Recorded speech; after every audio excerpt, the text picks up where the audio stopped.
9 अगस्त 2024 सुबह के तकरीबन 10 बजे का टाइम था। इसी टाइम पर कोलकाता के आरजीकर हॉस्पिटल से एक कॉल आती है। उस कॉल पर घबराया हुआ और परेशान व्यक्ति कहता है, क्या मेरी बात डॉक्टर लेडी के फादर से हो रही है? उस व्यक्ति की बात सुनकर डॉक्टर लेडी के पिता हाँ में जवाब देते हैं। उसके बाद वो व्यक्ति कहता है, आप जल्दी से जल्दी हॉस्पिटल आइए, आपकी बेटी की तबीयत बहुत ही ज्यादा खराब है। सिर्फ इतना कहकर वो व्यक्ति फोन कट कर देता है। घबराए हुए लेडी डॉक्टर के पिता वापस से कॉल बैक करते हैं और इस व्यक्ति से कहते हैं, आखिर माजरा क्या है, सही से बताओ। इसके जवाब में वो व्यक्ति कहता है कि आपकी बेटी ने अपनी जीवन लीला समाप्त कर ली है। ये सब सुनने के बाद लेडी डॉक्टर के पिता के पैरों के नीचे से जमीन सरक जाती है। उनको कुछ समझ नहीं आ रहा होता है कि रोज कई लोगों को नया जीवन देने वाली उनकी बेटी आखिर ऐसा कैसे कर सकती है। लेकिन अभी उनके पास सोचने का समय बिल्कुल भी नहीं था। अभी उनके लिए सबसे जरूरी काम था हॉस्पिटल पहुँचना। लेकिन अब तक काफी देर हो चुकी थी, क्योंकि ये बात पूरे शहर में आग की तरह फैल चुकी थी और हजारों लोग सड़कों पर प्रोटेक्ट करने के लिए आ चुके थे। सभी लोगों के दिमाग में काफी ज्यादा गुस्सा भरा हुआ था और सभी लोग सिर्फ एक ही बात जानना चाहते थे कि आखिर ये किसने और क्यों किया। जिसने भी इस कहानी को सुना वो पूरी तरह से हक्का बक्का रह जाता। इस घटना ने इंसानियत को शर्मसार कर दिया है। हर कोई सिर्फ एक ही मांग कर रहा है, सीबीआई जांच और जस्टिस। तो हेलो एवरीवन, मेरा नाम है विशाल राजपूत और आज की इस वीडियो के अंदर हम जानेंगे कि आखिर वो कौन था जिसने एक निर्दोष डॉक्टर की हत्या कर दी। तो इस कहानी की शुरुआत होती है कोलकाता के आरजीकर मेडिकल कॉलेज से, जहाँ एक प्रतिभाशाली और ग्रेजुएट महिला एक डॉक्टर के पोस्ट पर थी और अपने जीवन में कई सारी ऊंचाइयों को छू रही थी। इस महिला को बचपन से ही शिक्षा का महत्व समझ में आ चुका था। एक साधारण परिवार से होने के बावजूद भी इस महिला ने अपनी मेहनत और लगन से डॉक्टर की पढ़ाई पूरी की। उसकी सफलता न केवल उसके परिवार के लिए गौरव की बात थी, बल्कि वो अपने समुदाय के लिए भी एक प्रेरणा बन चुकी थी। वो महिला खुद को साबित करने के लिए अपनी पूरी कोशिश कर रही थी। वो जूनियर्स और सीनियर्स के साथ मिलकर भी काम करती थी। वो हंसते हंसते और खुशी खुशी हर एक मरीज की देखभाल करने में लगी रहती थी और अपने काम के प्रति समर्पित थी। लेकिन कोई नहीं जानता था कि एक दिन उसका यही समर्पण उसकी जान ले लेगा। 8 अगस्त की रात के लगभग 11 बजे उस डॉक्टर की मां का कॉल आता है। वो हर रोज की तरह अपनी बेटी का हालचाल पूछ रही थी। फोन कॉल पर बात करने के बाद उनको ये कंफर्म हो जाता है कि उनकी बेटी हर रोज की तरह अपने काम में व्यस्त और सुरक्षित है। लेकिन उनकी मां को क्या पता था कि ये उनकी बेटी से आखिरी बात होगी। रात 12 बजे के आसपास सभी लोग अपनी थकान मिटाने के लिए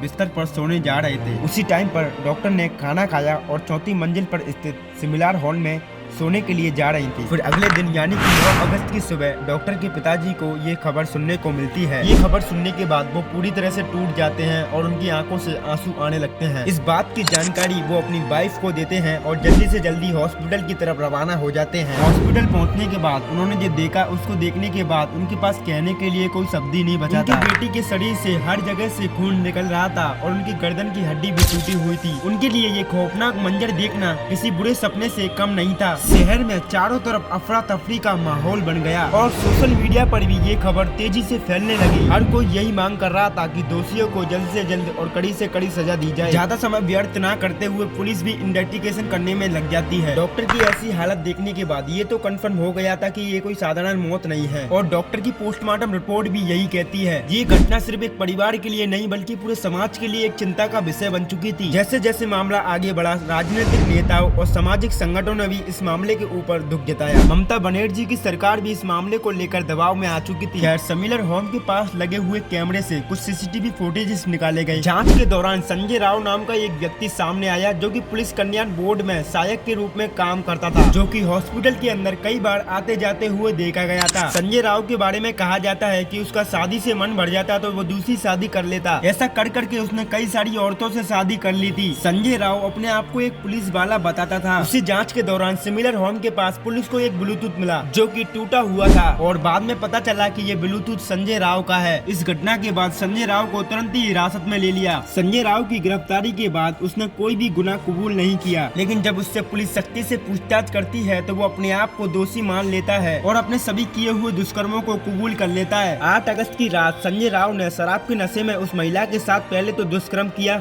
उसके बाद उसको जान से मार दिया। डॉक्टर के शरीर पर काफी ज्यादा घाव के निशान थे, जिससे ये साबित होता है कि उसने कितनी क्रूरता से उस महिला को मारा होगा। पुलिस ने इसके फोन को भी जब्त कर लिया और जब इसके फोन को चेक किया गया तो इसके अंदर काफी आपत्तिजनक वीडियोस थे, जो कि इसके दोषी होने का सबूत दे रहे थे। उसके बाद पुलिस ने संजय राव के खिलाफ धारा 164 और 103 के तहत मामला दर्ज किया। उसके बाद उसे सियालदह अदालत में पेश किया गया, जहाँ उसे 23 अगस्त तक पुलिस की राय में रहने की मंजूरी मिली। तो गाइस, ये थी इस केस की पूरी फुल स्टोरी और अगर आप वीडियो यहाँ तक देख चुके हो तो अपने फैमिली मेंबर और दोस्तों के साथ वीडियो शेयर करके आप सभी को अलर्ट कर सकते हो। क्या पता आपके एक शेयर से किसी की जान बच जाए। अगर आप चाहें तो इस चैनल को सब्सक्राइब भी कर सकते हो, क्योंकि हम ऐसे ही वीडियो इस चैनल पर लाते रहते हैं।